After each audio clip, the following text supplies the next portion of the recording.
Isa sa paborito kong recipe sa tilapia, itong ginataang tilapia with tomato paste and pechay Tagalog. Yan. Bali, ang mga sangkap niyan, pritong tilapia, bahagyang piniritong tilapia, bawang, sibuyas, luya. Yan, ginisa ko na kaagad.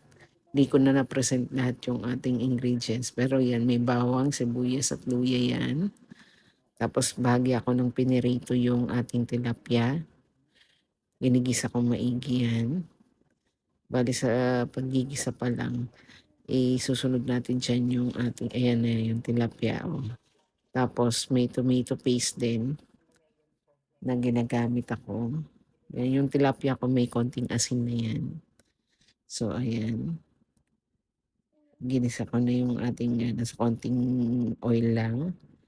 Bali sa pinagprituhan lang din yan ng tilapia. Tapos ayan, naglalagay na ako ng konting tomato paste. Yung tomato paste, sinasama rin yan sa paggisa para mas masarap ang resulta. Yan.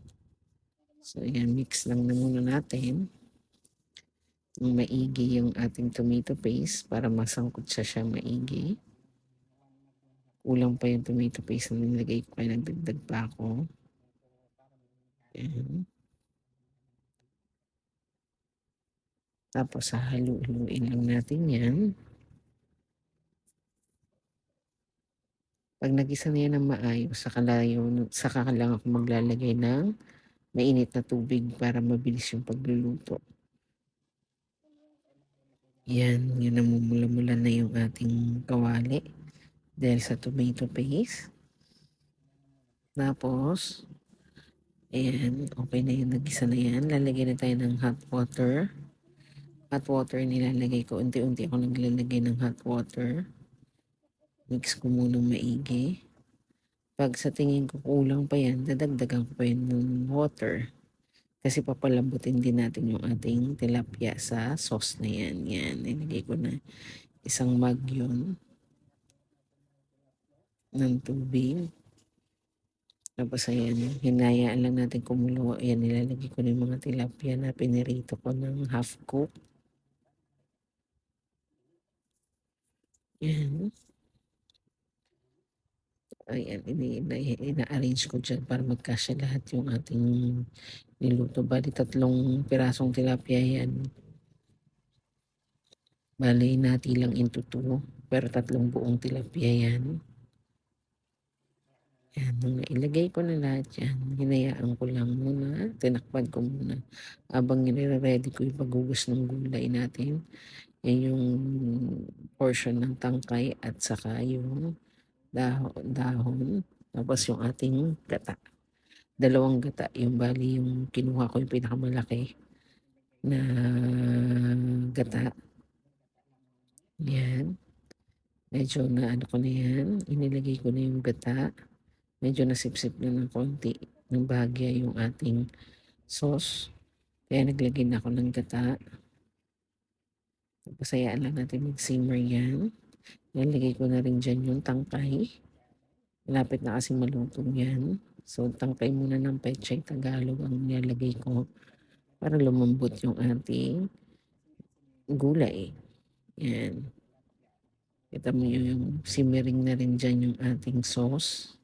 Maganda rin yung kulay niyan eh.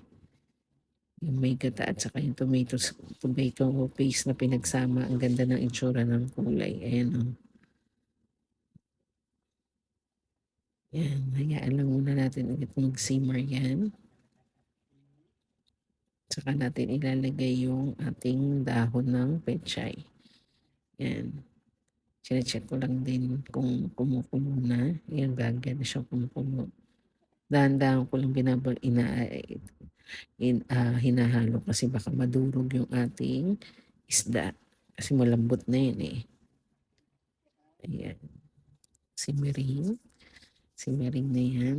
Yun. Tapos yung gata na inano ko, hindi ko pala nailagay lahat. Hinati ko lang muna.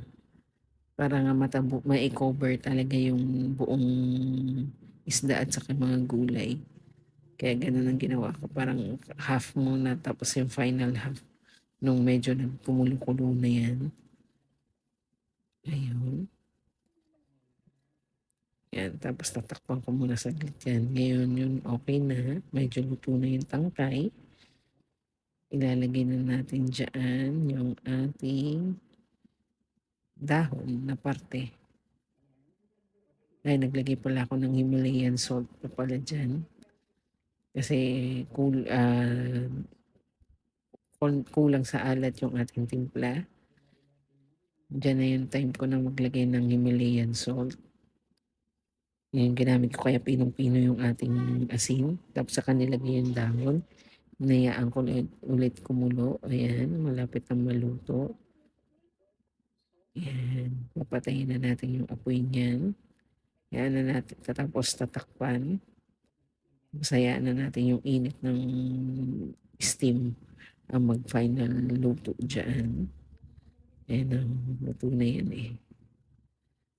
Saktong-sakto lang yung ating tubig na nilagay. Ilalagay na natin yan for plating. Ayan na. Ayan na yung ating tilapia. Ang ating ginataang tilapia with tomato paste and pechay Tagalog. Kompleto na yung luto na yan.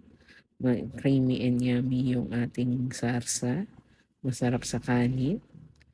Tapos, ayun nga, asin lang naman yung hinalo ko dyan na panimpla. Tapos, ayun, malambot na yung gulay natin. Pwede na kaming kumain. Medyo ingat lang sa pagkain nito kasi yung sa lambot ng isda, yung tinik din niya. Maliliit kasi yung tinik ng tilapia, yung mga, lalo na yung sa mga nasa gilid, mga gilid-gilid. Yung sa may bandang palikpik niya. Yan. Maliit yun, yun doon sa backbone ng ating tilapia.